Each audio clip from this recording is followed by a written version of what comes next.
मधुबनी जिला में ऐसा 100 बच्चा भ जाए अहाँ के चैनल के माध्यम से हमरा मालूम हो तो जना ई बच्चा के जे भी महीना के फीस है अभी इनकर दादाजी ललन बाबू कहला 2200 रुपया है। ई जब तक डाउन बॉक्स में पढ़ते हम मेयर आई थी कल नहीं, लेकिन समाज के आशीर्वाद से हमरा सब कुछ है। तो एहन बच्चा हमरा सैकड़ों जे बच्चा समस्या ल के एक रील्स बनेलकै जे मधुबनी में पेयजल के संकट छै, समस्या छै, आ बच्चा ओते से वायरल भेलै। तो अपने के अखन जनप्रतिनिधि छी तो आबै वाला में कतेक लागे छै जे मधुबनी के जल दुनू पेयजल और जल जमाव दुनू संकट छै आ दशकों से एलैया, लेकिन अपने का जनप्रतिनिधि में अपने कहनो रहियो आ कहि सकै छै एगो चुनौतियो छै, केना एकरा समाधान करे के कोशिश है? हम चुनाव से पहले और चुनाव के बाद दोनों समय आज के डेट में 1 से 45 वार्ड में हमर मतदाता मालिक सब देख रहे हैं कि हम आज पानी के सेवा दे रहे छे, कैलो दिलिए है।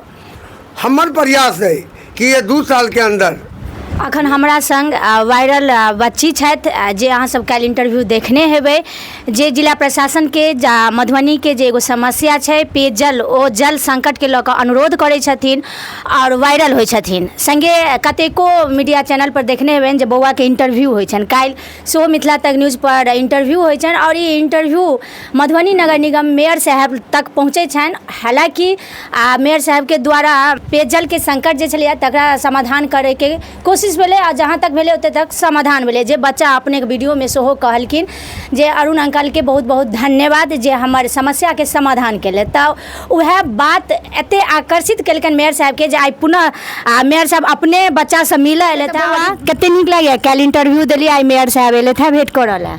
हमरा बहुत निक लागैया। बहुत निक लागैया। कनिक एक रति मेयर साहब के अहाँ अपन इंट्रो जना फर्स्ट वीडियो में बनेलिए मैथिली में तेना सुना दियौन ताकि मेयर साहब सेहो सुनथिन।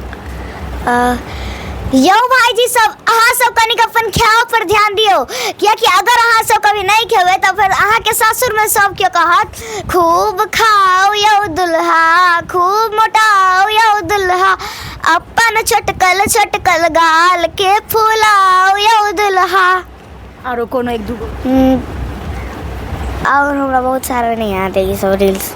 अच्छा अपन परिचय जना देने छे रील्स में तेना परिचय सुना दियो। हमार नाम सुकृति ठाकुर है, हम क्लास 3 एलाइट में पढ़े छी। हमार स्कूल के नाम डॉन बॉस्को कॉन्वेंट स्कूल है। हमार पापा के नाम लोकेश ठाकुर है, हमार मम्मी के नाम जूही ठाकुर है। अच्छा एक अहाँ के वीडियो देखने रही एंकरिंग करत, याद है एंकरिंग करत? हाँ। आ यहाँ एंकरिंग के सुना दियो। एगो खबर इंटरनेट पर बहुत तेजी से वायरल हो छै, जे हो अपन बहिन के अनोखा से अनोखा गिफ्ट देते ओकरा मिलते सरकारी नौकरी। तो फिर अहाँ सब अपन बहिन के अनोखा से अनोखा गिफ्ट दियो कियाकि बहिन के आशीर्वाद बहुत पावरफुल होइ छै। चलू बहुत बहुत नीक लागल जे बहिन के आशीर्वाद बहुत पावरफुल होइ छै। और रक्षाबंधन आबे वाला छै तो हमरा लगे बच्चा के जे ई एंकरिंग छै बहुत नीक जेते। मेयर साहब मिले थे किछ कहबो केले थे, की सब कहले थे? अभी हमरा से खाली 2 गो क्वेश्चन पूछलखिन है कि अहाँ अपन घर के नाम रोशन करो, अपन बाबाओ का नाम रोशन करो। हाँ। और अहाँ एक नीक बच्चा छिए। नाम रोशन हेते ना? हाँ। पूरे मधुबनी नगर निगम के नाम रोशन हेते। हाँ। चलू मेयर साहब आई अपने का बच्चा से मिला एलिया, बच्चा के प्रतिभा से छे, प्रतिभा वो आकर्षित केले थे, की कह जाबे? मधुबनी जिला में ऐसा 100 बच्चा भ जाए अहाँ के चैनल के माध्यम से हमरा मालूम हो तो जना ई बच्चा के जे भी महीना के फीस है अभी इनकर दादाजी ललन बाबू कहला 2200 रुपया है।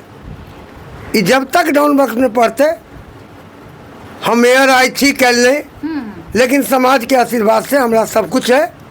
तो एहन बच्चा हमरा सैकड़ों मिलते तो उनका हम अपना तरफ से डोनेट करते रहे, क्योंकि सेवा के भावना से हम जन्म ले लो। अभी तक ये हमरा ईश्वर पूरा करे छथिन आ करत रहता।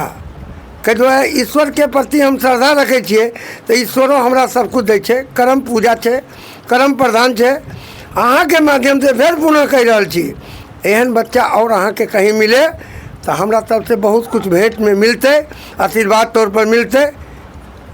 एकटा सवाल बच्चा समस्या लऽ कऽ एकटा रील्स बनेलकै जे मधुबनीमे पेयजलके संकट छै, समस्या छै, आ बच्चा ओतहिसँ वायरल भेलै। तऽ अपनेके एखन जनप्रतिनिधि छियै, तऽ आबैवलामे कतेक लागै छै जे मधुबनीके जल दुनू पेयजल और जल जमाव दुनू संकट छै, आ दशकोसँ एलैए, लेकिन अपनेके जनप्रतिनिधिमे अपने कहलहुँ रहियो, आ कहि सकै छै एगो चुनौतियो छै, केना एकरा समाधान करैके कोशिश है? हम चुनाव से पहले और चुनाव के बाद दोनों समय आज के डेट में 1 से 45 वार्ड में हमर मतदाता मालिक सब देख रहे हैं कि हम आज पानी के सेवा दे रहे छे, कैलो दिलिए है। हमर प्रयास है कि ये 2 साल के अंदर नहीं कहीं जल जमाव रहते, मेन रोड में, लूप लाइन में जहाँ नई रोड है उतर रहते, हमर प्रयास रहते।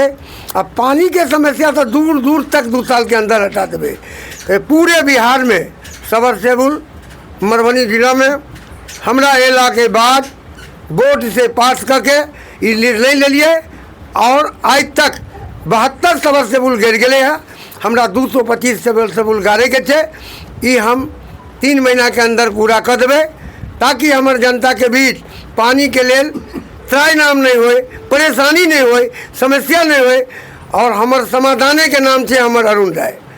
चलू, प्रतिभावान बच्चा के एप्रिसिएट जे छै से मेयर साहब केलखिन हँ, और कतेको लोग आगा आबैवलामे करथिन, तऽ कतहु ने कतहु ई बच्चामे जते प्रतिभा छै ओ आगा खुलतै। आब कते मोन लगा कऽ रील्सो बनेबै, क्रिएट करबै, और पढ़ाई कऽ कऽ सेहो नाम ऊँच करबै, चूँकि अहाँके साइंटिस्ट बनऽके अछि।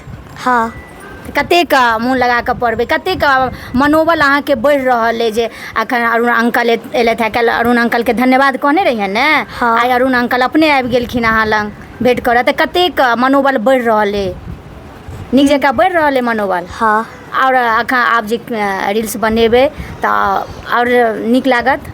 हाँ, बहुत नीक लागत। चलू, बहुत नीक लागल जे हमर मधुबनीके, हमर मिथिलाके बेटी सुकृति कुमारी जे भच्छी गाँवके छथि, ओ अपन मैथिली भाषामे, मातृभाषा जे हमर 8वीं अनुसूचीमे अइ, हम हर जगह अपन मैथिली भाषा, अपन मातृभाषा बाजि सकै छी। जे बहुते गोटेके, बहुत बच्चाके आइके जेनरेशनमे मैथिली भाषा बाजत लाज होइ छनि, लेकिन ई हमर बच्ची आबै जे जेनरेशन छथिन हिनका उम्रके, हुनका कतहु ने कतहु प्रेरणा दै छथिन से सब गोटे मैथिली बाजू, मैथिलीसँ वायरल भऽ सकै छी। और ई सुकृति जे छथि से सामने छथि, जे मैथिलीमे रील्स बनबै छथि आ वायरल भेलथि। अखन सब गोटे हिनका बर जे छथिन, जे एकटा ओहि पद पर छथिन, सब आबि कऽ आशीर्वाद दै छथिन। जय मिथिला, जय मैथिली, धन्यवाद।